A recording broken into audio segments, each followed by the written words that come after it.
Hello बच्चों, कैसे हैं आप सभी। आज का जो हमारा टॉपिक है वो है ultra structure of cell wall, यानी कि सेल वॉल यानी कि कोशिका भित्ति जो होती है उसकी संरचना किस प्रकार से होती है, किस तरह से वो बनी हुई होती है, उसके बारे में हम लोग आज बात करने वाले हैं। इससे पहले हम लोगों ने जो डिस्कशन किया था वो ये किया था physical structure of cell wall के बारे में, जहां पे हम लोगों ने सेल वॉल को डिवाइड किया था 3 पार्ट्स के अंदर, primary cell wall, secondary cell wall and tertiary cell wall. जहां मैंने आप लोगों को ये चीज बताई थी कि प्राइमरी सेल वॉल जो होती है वो बनी हुई होती है सेलुलोज और पेक्टिन की। मैंने कहा था कि जो सेकेंडरी सेल वॉल होती है वो बनी हुई होती है लिग्निन और सब्रिन की, और टर्शियरी सेल वॉल जो होती है ये कुछ ही एंजियोस्पर्म्स के अंदर पाई जाती है, जहां पे अगर हम लोग बात करें, यहाँ पे एक जाइलिन नाम के जो पदार्थ होता है, जो सब्सटेंस होता है, उसका डिपोजिशन यहाँ पे प्रेजेंट होता है, जाइलिन का डिपोजिशन यहाँ पे पाया जाता है। तो ओवरऑल मैंने यहाँ पे आप लोगों को कुछ चीजों के बारे में बताया था, प्राइमरी, सेकेंडरी और टर्शियरी के बारे में, जहां मैंने ये कहा था कि ये क्या होते हैं कि एक के ऊपर दूसरा, दूसरे के ऊपर तीसरा, यानी कि एक लेयर फॉर्म के अंदर ये बनती जाती है। एक बात ध्यान रखना यहाँ पे कि इसका जो डेवलपमेंट होता है, पहले अगर हम लोग बात करें यहाँ पे, सो ओवरऑल इसका जो ओरिजिन जो होता है वो होता है विभजोतक कोशिकाओं से। विभजोतक कोशिकाएं मैंने आप लोगों को बताई हुई हैं। ये जो डेवलपमेंट होता है वो मेरिस्टेमेटिक सेल से होता है, ठीक है। और जो मेरिस्टेमेटिक सेल्स जो होती हैं ये डिवाइड होती हैं आगे जाके पैरेन्काइमा सेल्स के अंदर। मैंने आप लोगों को पहले भी कहा था कि जो मेरिस्टेमेटिक सेल्स जो होती हैं उनके अंदर क्या होता है कि बहुत ही ज्यादा अच्छे तरीके से यहाँ पे सेल वॉल की थिकनिंग नहीं होती है, बहुत ही थिन सेल वॉल होती है, यहाँ पे बहुत ही सॉफ्ट टिश्यूज होते हैं, क्योंकि ये परमानेंट नहीं है। परमानेंट टिश्यू के अंदर जो सेल वॉल होगी वो हमेशा कैसी होगी, थिक सेल वॉल होगी। इस चीज का हमेशा याद रखना कि जो परमानेंट टिश्यूज जो होते हैं उनके अंदर सेल वॉल हमेशा थिक होती है, और जो मेरिस्टेमेटिक सेल्स होती हैं उनके अंदर जो सेल वॉल होती है वो थिक नहीं होती है। तो ये दोनों बातों का ध्यान रखना। दूसरी इंपॉर्टेंट चीज, जो प्राइमरी सेल वॉल के बारे में मैंने आप लोगों को बताया था, ये कैसी होती हैं, ये इलास्टिक होती हैं। I repeat, primary cell wall जो होती है वो इलास्टिक होती है। मोर ओवर वो एक्सपेंड हो सकती है, मतलब उनके अंदर एक्सपेंशन हो सकता है, मतलब उनको अपन खींच सकते हैं। सेकेंड इंपॉर्टेंट चीज मैंने यहाँ पे ये कहा था कि एक के ऊपर एक लेयर, जैसे कि अगर हम एक सैंडविच बनाते हैं तो हमने चीज लगाई, हमने पहले एक पिज्जा सॉस लगाया, फिर हमने मेयोनीज लगाई, फिर हमने चीज लगाई, फिर हमने सैंडविचेस लगाए। Whatever you want you can add it, ठीक है। जो भी आप चाहते हो उसमें एक लेयर लेयर लेयर लेयर लगा सकते हो। सो यहाँ पे भी अगर हम लोग बात करें कि जो सेल वॉल होती है, सेल वॉल के अंदर भी कॉन्टिनेशन के अंदर यहाँ पे क्या होता रहता है, लेयरिंग होती रहती है, लेयर्स बनती रहती हैं। और इसी चीज को ये जो टर्म होती है, अब ध्यान से मेरी बात समझना, इस टर्म को हम लोग बोलते हैं इंटरसेप्शंस बोलते हैं, ठीक है। यानी कि जो ये टर्म है इसको हम क्या बोलते हैं, interception. Interception means layers of cell wall, मतलब लेयर्स ऑफ सेल वॉल नहीं है एग्जैक्टली, द प्रोसीजर, यानी कि जो भी यहाँ पे क्या है, यहाँ पे जो प्रोसीजर चल रहा है, ठीक है। प्रोसीजर भी नहीं, यहाँ पे जो मैं ये करूं कि एक प्रोसेस चल रहा है, ठीक है, प्रोसेस ऑफ लेयरिंग, ठीक है। जो प्रोसेस है लेयरिंग का, इसी प्रोसेस को हम लोगों ने क्या नाम दिया, इंटरसेप्शन नाम दिया। इस चीज का बहुत अच्छे से ध्यान रखना है इस चीज को। वो जो प्रोसेस चल रहा है कि एक के ऊपर दूसरी, दूसरे के ऊपर तीसरी और तीसरे के ऊपर चौथी लेयर जो चढ़ती जा रही है, इसी चीज को हम लोग क्या बात करते हैं, इंटरसेप्शन नाम देते हैं। अगर हम लोग बात करें कि जो सेकेंडरी सेल वॉल के बारे में मैंने आप लोगों को बताया था, यहाँ मैंने कहा था कि यहाँ पे क्या था कि एक लेयर्स थी, जहां मैंने कहा था कि इनको हमने डिवाइड किया है S1, S2 और S3 के अंदर, जहां पे जो S2 लेयर जो होती है वो कंपैरेटिवली सबसे ज्यादा थिक होती है। बताया था ना मैंने आप लोगों को इस चीज के बारे में। और दूसरी इंपॉर्टेंट चीज मैंने ये कहा था आप लोगों से कि सेकेंडरी जो सेल वॉल जो होती है वो बहुत ही ज्यादा ये बहुत ही सारे इसके अंदर मटेरियल्स जो होते हैं वो यहाँ पे एड ऑन हो जाते हैं, एडेड हो जाते हैं। तो ये मैंने एक फिजिकल स्ट्रक्चर्स बताई थी आप लोगों को कि जो यहाँ पे सेल वॉल जो है उसका जो फिजिकल स्ट्रक्चर है वो किस तरह से था, किस तरह से जो इनके जो सेल वॉल है वो अरेंज होती हैं या उनके कौन कौन से टाइप्स होते हैं। अभी हम लोग डिस्कशन करते हैं कि सबसे इंपॉर्टेंट चीज आती है यहाँ पे कि सेल वॉल जो होती है वो बनती कैसे है, यानी कि एग्जैक्टली ये है क्या चीज। इसको मिटा दूं एक बार, ये वाला एक बार स्क्रीनशॉट लेना चाहो तो एक बार ले लो इसको, ये चीज एक बार स्क्रीनशॉट ले लो कि इंटरसेप्शन क्या होता है। इंटरसेप्शन का मतलब होता है कि the process of layering, that means क्या हो रहा है कि द प्रोसेस ऑफ लेयरिंग, यानी कि जो लेयर्स होती हैं सेल वॉल के बनने की, कॉल्ड इंटरसेप्शन। ठीक है, एक बार इसका स्क्रीनशॉट ले लो और इस चीज को लिख लो, ये इंपॉर्टेंट टर्म है, ये एग्जाम के अंदर कई बार पूछी जाती है कि इंटरसेप्शन जो होता है वो क्या होता है।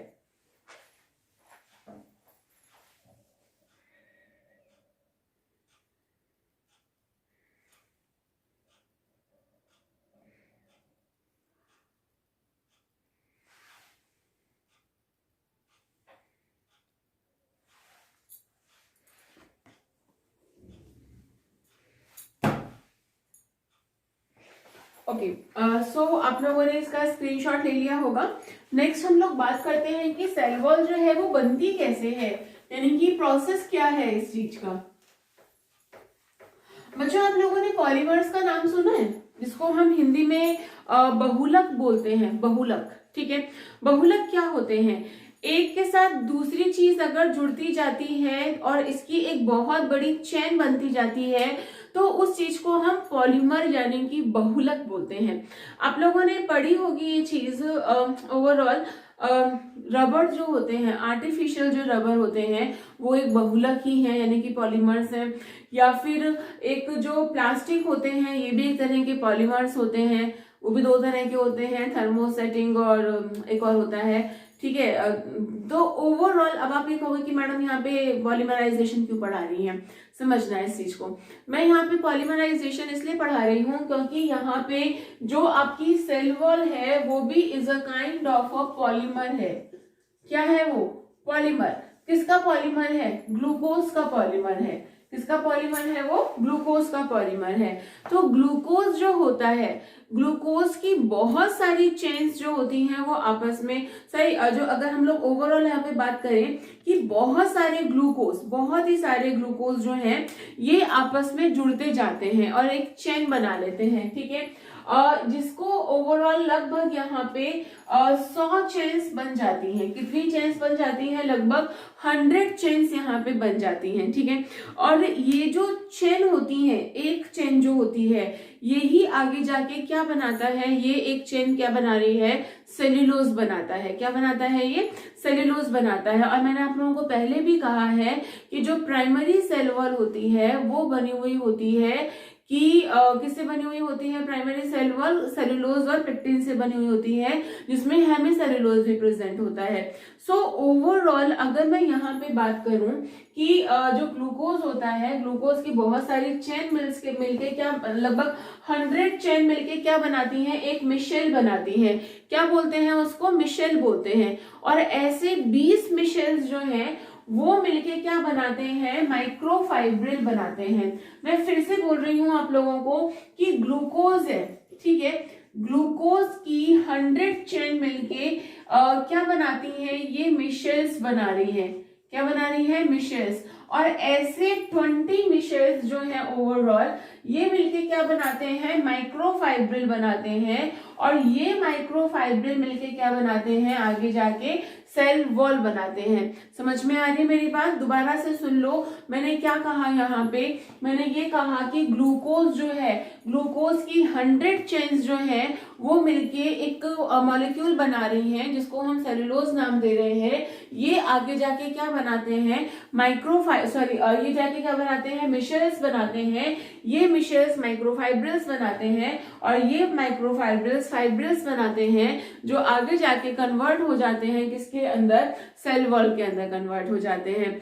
दूसरी बात करूं, अगर यहाँ पे जो चेन होती है वो प्रॉपर वे में अरेंज होती है। सो ओवरऑल ये कुछ इस तरह की स्ट्रक्चर आप बता सकते हो, किस तरह की, ये जिस तरह से एक पैरेलल स्ट्रक्चर अगर ओवरऑल यहाँ पे बनती है, तो जहां पे ये जो है इसके जो बीच का पार्ट जो होता है, ये वाला पार्ट जो इसके बीच का पार्ट जो होता है, इसको हम बोलते हैं मैट्रिक्स, और ये जो है ये क्या होंगे, माइक्रोफाइब्रिल। ठीक है, इसके जो ये बीच का पार्ट होता है, जो ये खाली रीजन है, इसी चीज को हमने क्या नाम दिया, मैट्रिक्स नाम दिया। और जो ये लॉन्ग चेन्स बनती है इसको हम क्या बोलते हैं, माइक्रोफाइब्रिल बोलते हैं।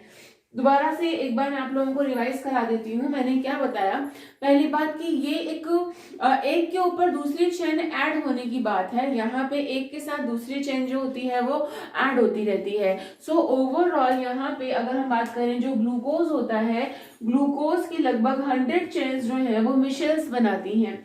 ये मिशेल्स, ऐसे 20 मिशेल्स जो है वो आपस में मिलते हैं, ज्वाइंट होते रहते हैं, आपस में जुड़ते रहते हैं, और जुड़ने पे ये क्या बनाते हैं, माइक्रोफाइब्रिल बनाते हैं। ये बहुत सारे लगभग 250 माइक्रोफाइब्रिल अगर मिल जाते हैं तो ये एक फॉर्म के अंदर अरेंज हो जाते हैं लाइक दिस। इस तरह से ये अरेंज हो गए, और इस अरेंजमेंट में बीच बीच में क्या हो जाता है, एक गैप रह जाता है, और इसी गैप को हम क्या बोलते हैं, मैट्रिक्स बोलते हैं। और ये किसके अरेंजमेंट में है, ये माइक्रोफाइब्रिल की फॉर्म में अरेंज है। सो ओवरऑल एक लेयर के ऊपर दूसरी लेयर, और दूसरी लेयर के ऊपर तीसरी लेयर धीरे धीरे अरेंज होती रहती है, और इसी तरह से क्या बनती है, सेल वॉल बनती है। बच्चों इसमें एक चीज में ध्यान रखना कि जो सेल वॉल होती है ये 1 लेयर 2 लेयर 3 लेयर बनती रहती है, और जब सेल डेड हो जाती है तो यहाँ पे ये सेकेंडरी सेल वॉल बननी शुरू होती है, और उस पर जो डिपोजिशन होता है वो एक अलग अलग टाइप से होता है। तो उसके बारे में अभी हम और भी बात करेंगे। पहले एक बार इसका स्क्रीनशॉट ले लो, फिर हम आगे डिस्कशन करते हैं।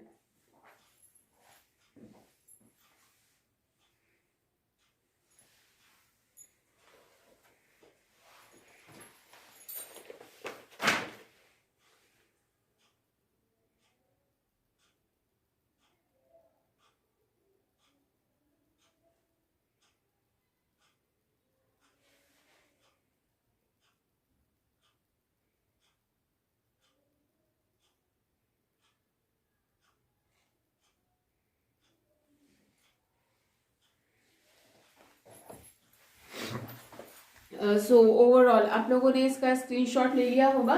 अब हम आगे इसके बारे में बात करते हैं। मैं बात करने वाली थी आप लोगों से मैट्रिक्स के बारे में, कि मैट्रिक्स क्या होता है। ये एक तरह का विषमांगी जगह है, अमॉर्फस है ये। ठीक है, कैसा है ये, सबसे इंपॉर्टेंट चीज कि जो मैट्रिक्स जो होता है ये कैसा है, अमॉर्फस।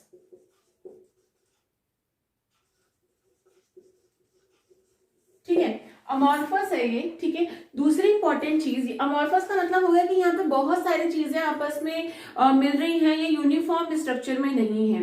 तो ओवरऑल यहाँ पे बहुत सारा हेमीसेलुलोज होगा और पेक्टिन होगा। यहाँ पे क्या प्रेजेंट होता है, पैक्टिन प्रेजेंट होता है, हेमीसेलुलोज प्रेजेंट होता है, मोर ओवर यहाँ पे वाटर प्रेजेंट होता है। 60 to 70% यहाँ पे वाटर प्रेजेंट होता है। समझना, जैसे कि छलनी होती है, छन्नी जो होती है उसमें एक तरह के स्ट्रक्चर्स बनी हुई होती हैं, बीच में एम्प्टी स्पेस होते हैं, तो उसी स्पेस के अंदर ऐसे ही यहाँ पे सेल वॉल बन रही है कि ये जो है ये क्या है, एक तरह की छलनी की एक बॉर्डर लाइन है जिसको हम लोगों ने माइक्रोफाइब्रिल नाम दिया है, और बीच में मैट्रिक्स है, और मैट्रिक्स के अंदर 60 to 70% क्या है, यहाँ पे वाटर है, और इसके 60 to 70% वाटर होने की वजह से ही सेल वॉल हमेशा परमिएबल होती है। सेल वॉल जो परमिएबल, इसी की वजह से यहाँ पे सेल वॉल कैसी है, परमिएबल है। इस चीज को हमेशा याद रखना कि अगर आपसे कोई ये पूछे कि प्राइमरी सेल वॉल परमेएबल क्यों होती है, क्या रीजन क्या है इस चीज का, तो आप क्या बताओगे कि प्राइमरी सेल वॉल हमेशा परमेएबल होती है। उसकी जो एक बेसिक वजह है वो ये है क्योंकि यहाँ पे 60 to 70% इसके मैट्रिक्स के अंदर क्या प्रेजेंट होता है, वाटर प्रेजेंट होता है, और इस वाटर की प्रेजेंस की वजह से ही सेल वॉल जो होती है वो लगभग परमेएबल होती है, मॉलिक्यूल्स को अंदर आने देती है। जबकि जो प्लाज्मा मेम्ब्रेन होती है वो परमेएबल नहीं होती है। वो डिपेंड करती है कि वो सेमी परमेएबल है, सिलेक्टिव है, इम्परमेएबल है कि परमेएबल है। तो that is depend on the, ये हमारा एक अलग टॉपिक है जिसके बारे में हम लोग प्लाज्मा मेम्ब्रेन के अंदर डिस्कशन करेंगे। सो ओवरऑल यहाँ पे जो आपकी प्लाज्मा यहाँ पे जो आपकी सेल वॉल है, यहाँ पे मैंने बताया आपको सेल्यूलोज प्रेजेंट होता है, हेमिसेल्यूलोज प्रेजेंट होता है। ठीक है, हेमिसेल्यूलोज क्या होता है, ये भी बहुत सारी ब्रांच होती है, ग्लूकोज से आगे पॉलीसेकेराइड्स बनते हैं जिससे ये बनी हुई होती है। साथ साथ यहाँ पे पैक्टिन होता है, पैक्टिन भी एक अनब्रांच्ड पॉलीसेकेराइड की चेन होती है जिससे पैक्टिन बनता है। और दूसरी इंपॉर्टेंट चीज क्या होती है कि ये वाटर को होल्ड कर सकता है, जो पैक्टिन नाम का सब्सटेंस है ये वाटर को होल्ड अप करके रख सकता है। और मोर ओवर अगर हम लोग एक बात करें, आप लोग जो ये जेम्स और जेलीज खाते हैं, ठीक है, ये जेम्स और जो जेली होती हैं इनकी जो कंसिस्टेंसी होती है ये मतलब किसकी वजह से होती है, ये पैक्टिन की वजह से होती है। पैक्टिन को प्योरीफाई करके आगे हम लोग जैम या जेलीज बनाने के अंदर इसको यूज करते हैं, तो इस चीज का आप लोग ध्यान रखिएगा। और जो आपकी सेल वॉल होती है वहां पे बहुत सारा प्रोटीन भी होता है। सो मैं एक बार इसको और मेंशन कर देती हूँ इस चीज को। जो आपकी प्राइमरी सेल वॉल है, मैंने पहले भी कहा कि इसके अंदर क्या क्या चीजें होती हैं, एक बार फिर से सुन लो। इसके अंदर ये बनी हुई होती है, सबसे इंपॉर्टेंट चीज सेल्यूलोज की, ठीक है, दूसरी चीज हेमीसेल्यूलोज की, तीसरी चीज यहाँ पे वाटर भी प्रेजेंट होता है, चौथी चीज यहाँ पे पैक्टिन प्रेजेंट होता है, और पांचवी चीज यहाँ पे क्या प्रेजेंट होते हैं, प्रोटीन प्रेजेंट होते हैं। ठीक है, cellulose, hemicellulose, water, pectin and protein. और जो प्रोटीन होता है ओवरऑल यहाँ पे एक एक्सटेंसिन नाम की प्रोटीन होते हैं, ठीक है, जिसको हम क्या बोलते हैं, एक्सटेंसिन प्रोटीन। इन्हीं प्रोटीन्स की वजह से जो इलास्टिसिटी आती है सेल वॉल के अंदर, प्राइमरी सेल वॉल एक इलास्टिक नेचर की होती है, तो जो इलास्टिसिटी आती है इसके अंदर वो इसी वजह से आती है। ठीक है, और इसी की वजह से जो सेल होता है वो एक्सपेंशन, इसका जो एक्सपेंशन है वो हो सकता है। दूसरी इंपॉर्टेंट चीज कि वाटर के बारे में मैंने आपको कहा ही था कि लगभग 60 to 70% यहाँ पे वाटर जो होता है वो प्रेजेंट होता है। सो टॉपिक यहीं खत्म करते हैं, तो कोई प्रॉब्लम हो तो बताइएगा। और यहाँ पे मैंने आप लोगों को एक प्रॉपर सेल वॉल के बारे में, इसके अल्ट्रा स्ट्रक्चर के बारे में बताया है। कोई भी प्रॉब्लम हो तो कमेंट जरूर करिएगा, ठीक है। Thank you so much for watching, keep smiling, thank you so much.